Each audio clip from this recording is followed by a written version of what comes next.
Eh bien, salut à toutes et à tous les amis, bienvenue dans cette nouvelle vidéo. Dans cette vidéo, on va parler développement personnel, on va voir comment s'améliorer en permanence. Pour moi, s'améliorer en permanence, c'est le nerf de la guerre, c'est la base de la vie.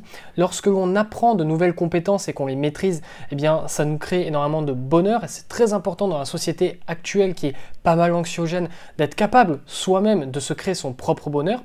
Et en plus de ça, on est dans une société dans laquelle tout évolue très rapidement, il y a des métiers qui apparaissent et qui se détruisent très rapidement. YouTubeur par exemple, maintenant c'est devenu un métier, il y a des gens qui gagnent très bien leur vie grâce à ça. Il y a 10 ans, ça n'existait pas. Et il y a des métiers qui vont finir par disparaître ou qui commencent déjà à disparaître. Donc le fait d'être capable d'apprendre rapidement de nouvelles compétences, de les développer et de s'améliorer en permanence sur tout un tas de sujets, ça va nous permettre d'être beaucoup plus flexible dans notre vie au quotidien, en plus d'être plus heureux.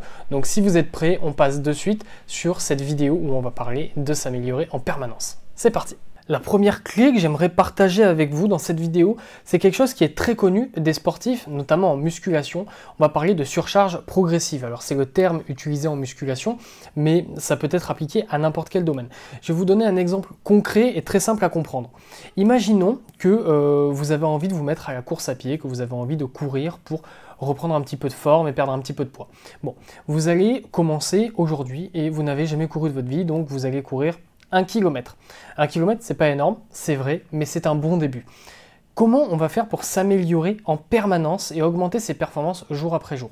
C'est pas en se disant, allez, je passe de 1 km à 2 km et de 2 km à 3 km. C'est bien trop compliqué, ça va faire une trop grosse différence et donc vous risquez d'échouer et de vous dégoûter de ce que vous êtes en train de faire. Non, là on va plutôt choisir de courir 1 km le lundi. Et le mardi, on va courir 1,1 km. Et le mercredi, on va courir 1,2 km, puis 1,3, puis 1,4. Et au bout de 10 jours, vous allez courir 2 km. La différence, vous n'allez pas la sentir. Vous allez courir 100 mètres de plus par jour. C'est rien. En vrai, c'est rien du tout. Mais au final, au bout de 10 jours, vous allez courir 2 fois plus. Et dans 30 jours, vous courrez 4 km au lieu d'un. C'est-à-dire qu'en un mois, vous courrez 4 fois plus longtemps. Et petit à petit, comme ça, vous allez pouvoir atteindre des hauts niveaux de performance. Et ça s'applique dans n'importe quel domaine. Si vous êtes quelqu'un qui procrastinait énormément et qui n'avait pas l'habitude de passer beaucoup à l'action et de travailler pendant plusieurs heures d'affilée sur un sujet en étant focus, ça sert à rien d'essayer de se mettre d'un coup à renier sa nature et à vouloir travailler 4 heures d'affilée. Non, vous n'allez pas y arriver, vous allez vite décrocher.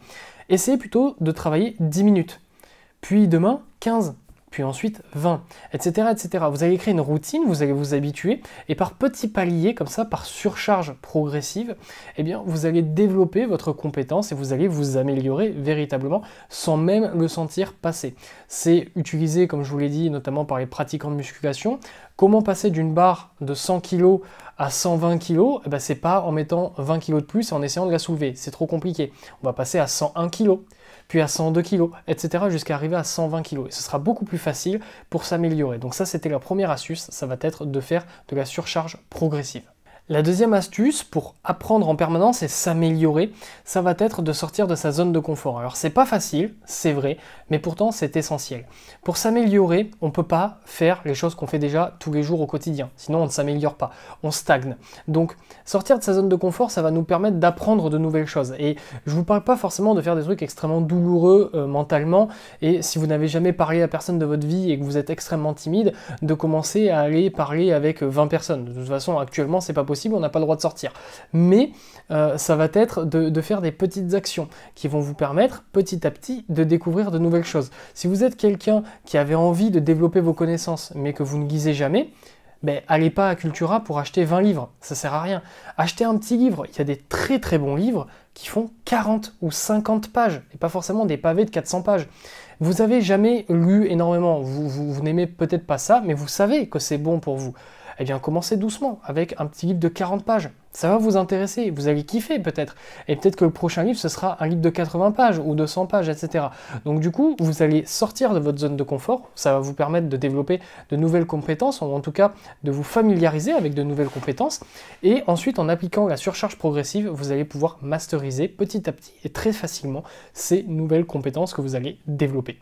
La troisième astuce que j'ai envie de vous partager, ce sera la dernière, mais non des moindres, ça va être de vous former en permanence. Je vais vous donner un exemple qui eh bien malheureusement est représenté absolument partout, mais quand on le dit comme ça oralement, bah, d'un coup on comprend que c'est complètement insensé.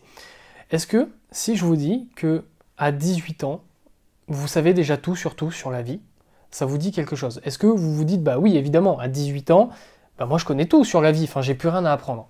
Bah non, évidemment, vous allez dire que non.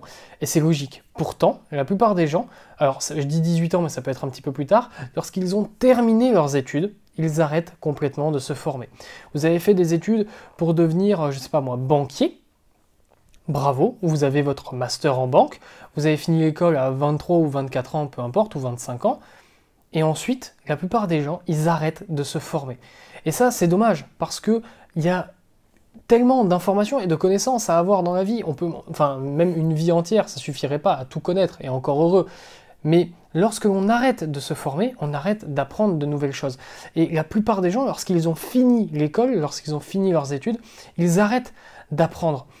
Et ça, c'est le meilleur moyen de stagner toute sa vie et de ne pas être heureux. Donc pour s'améliorer en permanence, il va falloir se former. Et se former, ben, ça prend différentes formes. Ça peut être de lire des livres. Encore une fois, j'en parle souvent dans mes vidéos, mais parce que pour moi, c'est là que se trouve la vraie connaissance, c'est là qu'est contenu le savoir. Parce qu'un livre, c'est pas très long à lire, ça prend que quelques heures. Si vous appliquez des méthodes de lecture rapide, on en a déjà parlé dans cette chaîne YouTube, vous allez lire très rapidement, mais même si vous n'appliquez pas ça, vous allez pouvoir accéder à des vies entières de scientifiques ou autres qui ont consacré leur vie entière pour obtenir des connaissances et vous pouvez les acquérir en quelques heures de lecture.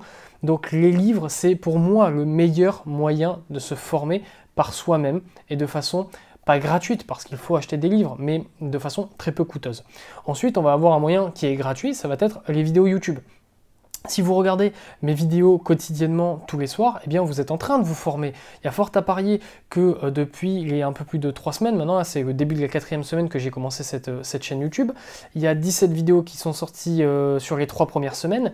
Si vous avez regardé toutes ces vidéos ou une majorité de ces vidéos, vous avez forcément appris de nouvelles choses et donc vous vous formez sur des sujets divers et variés. Donc vous étendez votre panel de connaissances.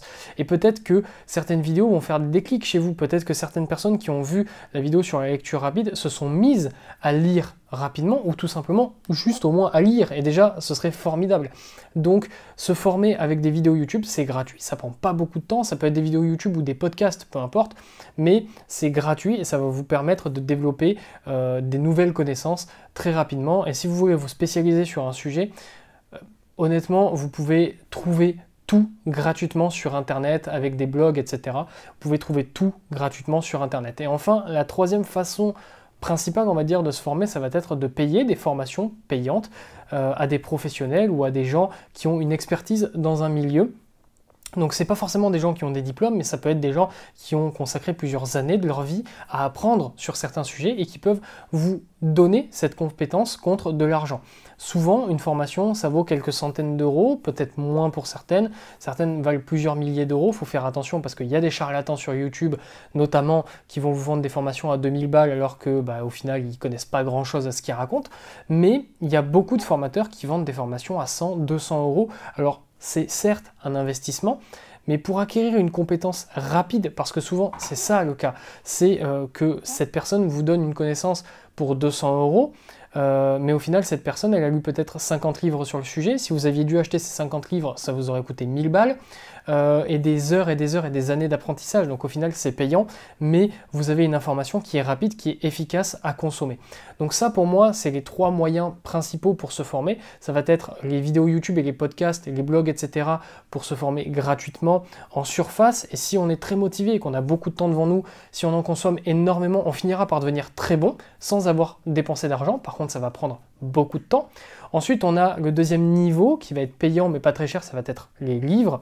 Et enfin, le troisième palier qui va vous permettre de prendre des raccourcis, d'apprendre très rapidement sur une thématique donnée, ça va être de payer des formations en ligne. Attention cependant, lorsque vous achetez des formations en ligne, renseignez-vous sur la personne. Si c'est un formateur sur YouTube, regardez énormément de ses contenus, regardez un petit peu ce qui se dit sur lui et ne tombez pas dans le panneau. Je vous dis ça parce que moi, ça m'est arrivé il y a quelques années, j'étais plus jeune et j'ai acheté des formations à des gens pour des centaines d'euros qui au final ne m'ont rien appris parce que c'était des charlatans. Donc faites attention, regardez leur contenu, apprenez à connaître ces personnes et ensuite achetez leur formation. franchement, ça vaut très souvent le coup. Donc pour résumer, ces 3 points qu'on a vus ensemble pour s'améliorer en permanence dans sa vie. Le premier, ça va être de faire une surcharge progressive. Lorsque vous apprenez une nouvelle compétence, vous devez l'apprendre progressivement, petit à petit pas par petit pas. Ça sert à rien de griller les étapes. Lorsque vous étiez bébé, vous n'avez pas commencé par apprendre à marcher en essayant de taper des sprints comme Usain Bolt. Non, vous avez rampé à 4 pattes, puis vous êtes monté sur vos 2 petites jambes et vous êtes tombé, puis vous avez réussi à tenir sur vos 2 petites jambes, puis ensuite vous avez commencé à courir, etc., etc. Donc il faut faire étape par étape, c'est très important.